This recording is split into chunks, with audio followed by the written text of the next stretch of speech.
welcome back to the Fred Everiss challenge with me, Bomber Herald. We left you at the last episode. We just staved off relegation thanks to a goalless draw against Arsenal and a magnificent comeback from Man City.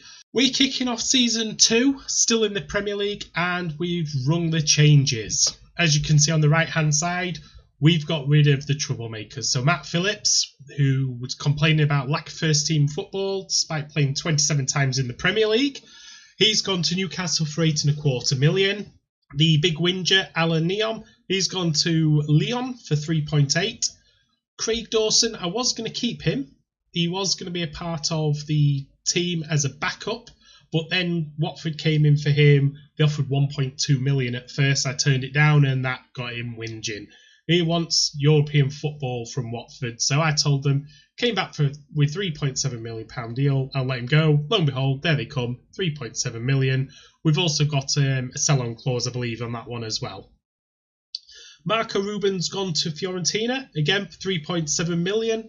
Surplus to requirements, we're only going to be playing one striker, that's going to be Roberto Soldado, and we've got a couple of backups to him actually, which I'll get to in a minute. Same token, Fraser Campbell's left the club. He was never going to fit in to the system we're playing. He can't play as a shadow striker. He's aging, so retraining him wasn't really an option. Deep line forward's not what he's best at, so it was better to let him go. I could still get some money. Fulham, 3.2 million, stamp the hand off. We actually made money on him. Darren Fletcher was an absolute travesty for us last season, so he's gone to Celtic. He supports them. We offered him out, Celtic came in. Not £1 million, but he's aging, and his stats for last season, the only contribution he made was 10 bookings for himself. And again, Chris Brunt has gone to Sheffield Wednesday, 500,000. He didn't want to complete the move to FC Copenhagen. They had a £500,000 agreed price for him to make the deal permanent. He didn't want to do that, so we let him go to Sheffield Wednesday. We've done well that most of the players haven't gone to Premier League clubs. There's only 2 of them gone to Premier League clubs. Matt Phillips is going to be a danger at Newcastle, but he doesn't fit into our system, and of course he's a whinger. We've let a lot of players go on frees. Bose Michael went on a free to Walsall. I offered him out because we've got a really good goalkeeper come in, and we've also got a decent backup in Ben Foster and someone else. Again, we'll get to him later. A load of young players that were never going to make the grade. Here we've got some loanees going out. Jonas Olsen, Gareth McCauley and Massimo Gobbi all retired. I didn't really want Gobbi to retire because he was absolutely fantastic, but you know, it's one of these things. He wanted to leave, so tried to dissuade him and he decided to go. So obviously dissected what happened last season, and it was very, very apparent that we needed strengthening at the back.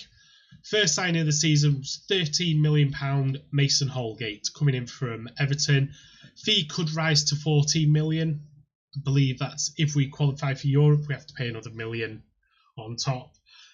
Very, very good ball-playing defender, which is what we need for our system.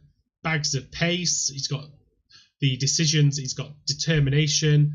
Also tackling, marking, heading, jumping reach. So very, very solid player already. Lots of potential. My scouts actually had him as a almost 5-star potential. My assistant manager thinks he's a potential 4-star player, and I tend to agree. I think that's where he was going to go.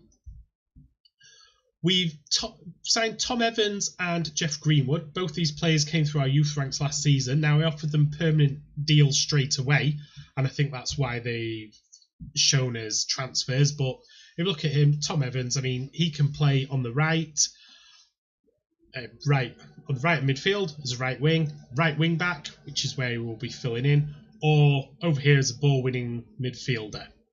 At the minute, we are retraining him as a ball-winning midfielder just to get these stats up, his tackling and position, everything. As he gets older, he'll move out wide. Rico Henry's come in. He's left wing-back option for us, and we've got Pogagnoli, I think, or Pocagnoli, however you say. He came back on loan, and he's going to be rotating with Rico Henry. In all honesty, though, we are going to be looking to youth, so Rico is going to get some game time from us. As you can see, he's started all our pre-season matches, he's done very well, and I can see good things coming from him. Again, my scouts said he was going to be a 4-star, maybe 5-star potential. That has dropped as he's come into the club, but I think there is potential for him to be a world beater there.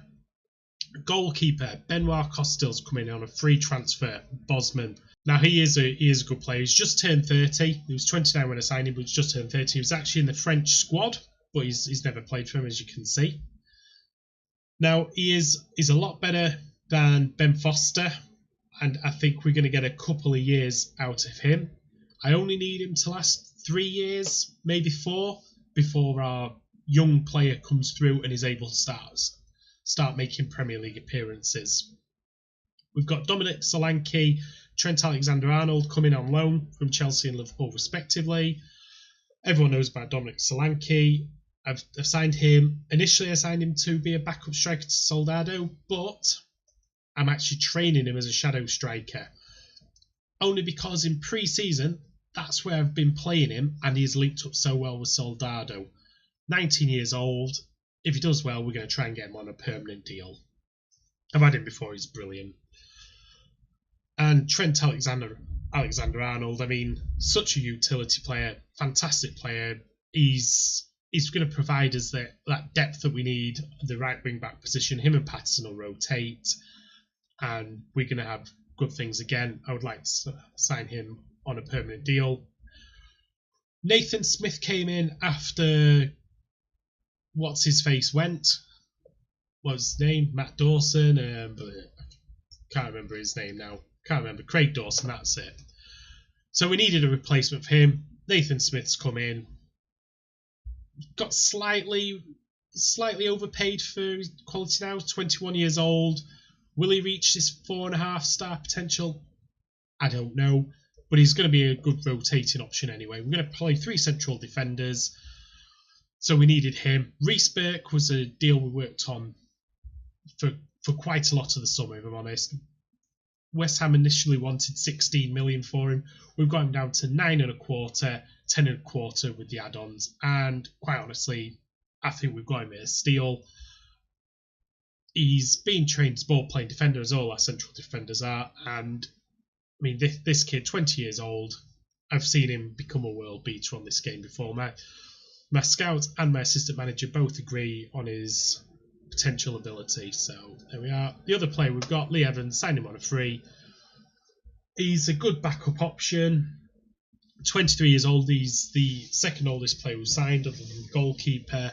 He's going to play for the under-23s this season and come in as we need him. So he's going to cover for injuries or if we need to rotate for the League Cup or something like that. So the actual squad in full that we have then, and the starting lineup.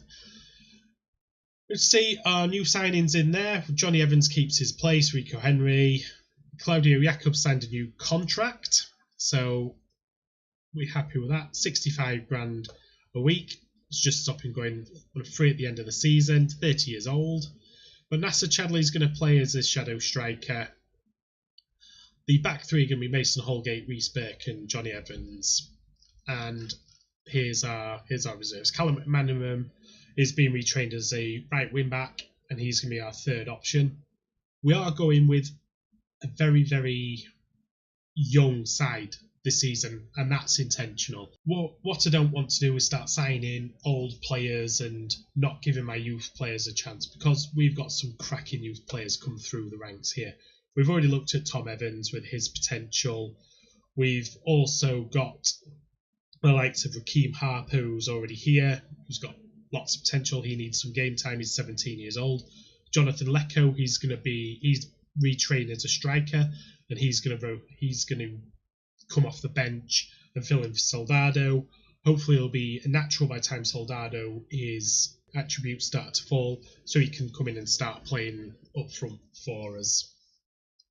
We've also got Sam Field, who's got a lot of potential. Again, central midfielder. He needs some game time this season as well. So you can see a lot of the young players are going to be playing. They are there to be used, and they are going to be favoured over the others. Let's have a look. Kyle Edwards, he's another one. Loads of potential. He's done well in pre-season. 3 goals, 1 assist. I mean, he has been functioning very well in that shadow striker role. So we need to be playing them. Over to our under-23 squad. Darryl Hornby is our goalkeeper of the future. 16 years old. He's going to play every game in the under-23s. He's going to be the under-23 goalkeeper. He's going to get that game time. Hopefully in 2 to 3 years, he's going to be Premier League ready and he can start them playing for us. I don't want to put him on the bench and have him in the match squad and the under-23s. He's solely the under-23s. He's only 16 years old. 1 season down here won't kill him. We've got Perry Cobb, who is a regen that we got. Now with him, I'm particularly excited because he's potential to be one of the best of his generation, which is the message everyone loves to see on Football Manager. So expect big things from him. He's going to be playing in under-23s again. He's 16 years old and he's going to be playing. I've got Tyler Roberts, who was here already. He's going to play up front for the under-23s this season. If Jonathan Lecco doesn't start progressing as a striker, then we'll maybe look to move him on, and Tyler Roberts is going to move up to the senior squad. Good thing about him, he can also play in this shadow striker role, which we use 2 of them. So for injuries or when I need to rotate him in the cups, etc., he's going to get some games in the senior squad. And that's about it. We've got some players out on loan, as you can see, but all our high potential players are in the squad and expected to develop there. So we'll get on with it then. Our opening match is away to Bournemouth, so it's a tough tie to start with, but it's, you know, we want to start off with a tough game. Throw them in on the deep end. Oh! I almost forgot something as well. We've got this player. Look at him, Naby Keita. So we've offered 20.5 million, 15 million over 48 months, just because our transfer budget won't allow us to sign him and signing on fee and his agent fee, which can be astronomical, and 30% profit of the next sale, which, you know, we're going to sign him for 35.5 million. The profit on top of that isn't going to be too high. I mean, even if we sell him for 50 million, it's only 14.5 million. It's 30% of that 14.5 million. So I'm okay with that. He's a fantastic player, 22 years old. Obviously, Liverpool want him. If he comes in, that'll spell the end for Claudio Jakob, because we can't have 2 high earners. I think we're going to be paying him £100,000 a week when he comes in. Scouts say he's going to want up to 90k, but they also said that that Red Bull were going to want up to 56 million, and we've got him for far less than that. So we'll get on with the match now then. So here we are. It's game time, and we'll have a look at Bournemouth's side now. Callum Wilson, obviously very, very dangerous. They've signed Snodgrass. I got offered the chance to sign him.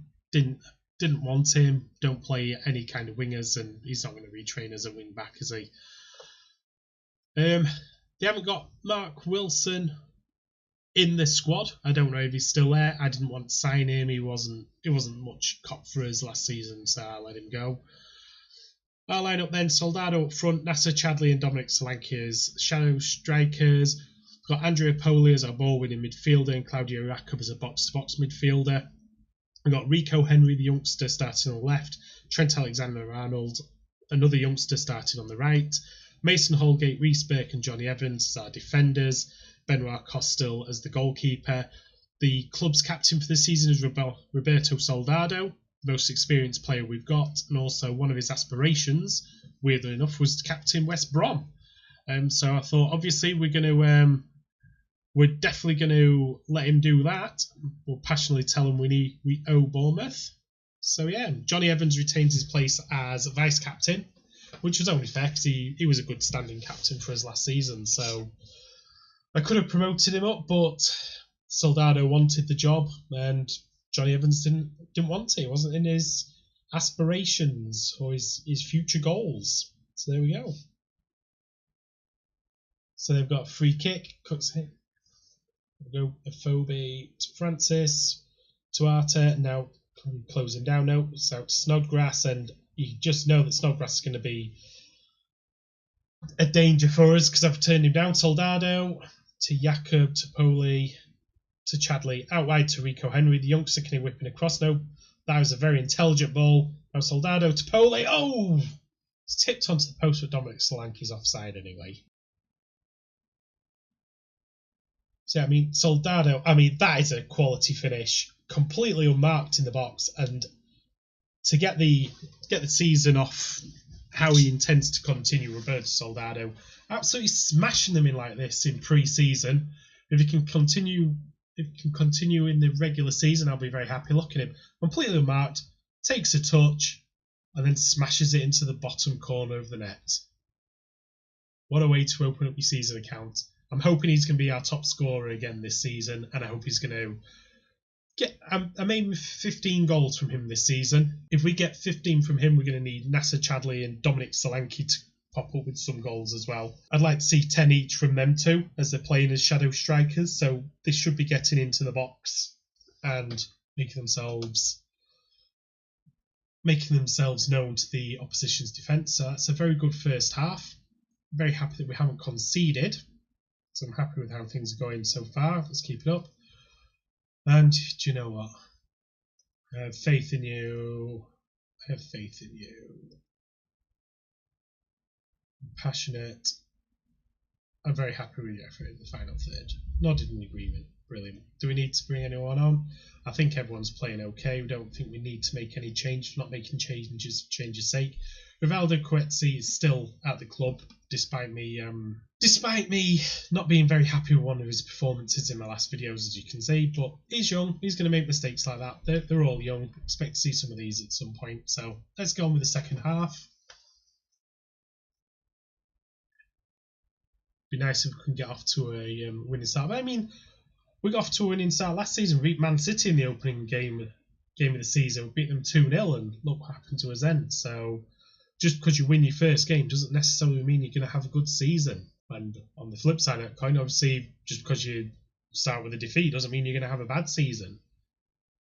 Roberto Soldado's got booked. I mean, he was 7 points something at the first half because of his goal, and now he's dropped down. So I don't think he's working as much as he can. But he's very isolated. Nasser Chadley. I mean, it's going to take time for them to adapt. Neither of them are natural shadow strikers, but Solanke can get there as Chadley. That was a nice bit of play from the Belgian. I think we're going to make our first change on the hour mark. We're going to bring Kyle Edwards on for Dominic Solanke. Kyle Edwards, as I say, been playing in that shadow strike role in pre-season and has been absolutely sensational. I bigged him up. I bet he does nothing. Alexander. To Edwards there. To Poli. To Chadley. To Alexander. Oh. This is the problem with playing youngsters. They will make some rash decisions, but it's how they recover from that that's the important thing. Now, Soldado's he's got support with him, and we went for goal from there. I know you're good, mate, but ease off the crazy shots. I mean, so far so good. Everyone's playing well. Touch wood. I mean, we've got decent shape at the back. So hopefully we're going to be harder to break down this season than we were last season. Oh, now this is a good breakaway. Soldado, Edwards, I told you it was good, and I jinxed it. Should have kept my fat gob shut. And now they're breaking away. Callum Wilson, Jordan Ibe, he's going to put it across as well. That was a waste. We've obviously been watching Soldado. Right, let's get someone else on then. Right, Raheem Harper can come on from Claudio Jakob. Get him his first appearance, and We'll keep Nasser Chadley on. Do you know what? Roberto Soldado's picked up a booking, so he can come off for the last 4 minutes. Jonathan Lecco can come on. He's got pace, so hopefully he can take advantage of the tired legs at the back for Bournemouth. Nasser Chadley puts it in. I think it's cleared away. And that's going to be the end of the match. A good win for West Brom then in the opening match of the season. 1-0 away victory against Bournemouth. It's away victories that we desperately need, and especially against teams like Bournemouth. So, do you know what? That was a good win for us, lads. And I don't know what it is. They just cannot. They're just completely dead whenever you say anything to them. God. But look at that. I mean, we completely bossed the game. 25 shots, 9 on target. Early in the season, I mean, if this had been a mid-season game, we'd have scored more than one there. 63% possession. I mean, we should have won that a lot by a lot bigger margin than we did. But I'm happy. It's a win. Wins are what we need. So, you know, it's promising start to the season. Very happy with our transfer activity. We're 6th in the table, so you know, flying high. These baggies. The Bomber Herald regime starts now. We forget about last season. We concentrate on this season. We go forward, onwards and upwards. But anyway, thank you for watching. If you do like my videos, please drop a like, share and subscribe. I would like to see one of my videos get to 10 likes. I mean, I know that's not asking a lot in YouTube terms, but I mean, for me personally, would be nice. It'd be nice to know people actually out there watching my content. Again, any feedback, it's always welcome, positive or negative. I'm not one of these that will only listen to positive feedback. I know there's lots of things I need to change. I am new to this, but I am learning. Hopefully that shows as my videos start getting better and better. But that's all from me. Until next time, see you later.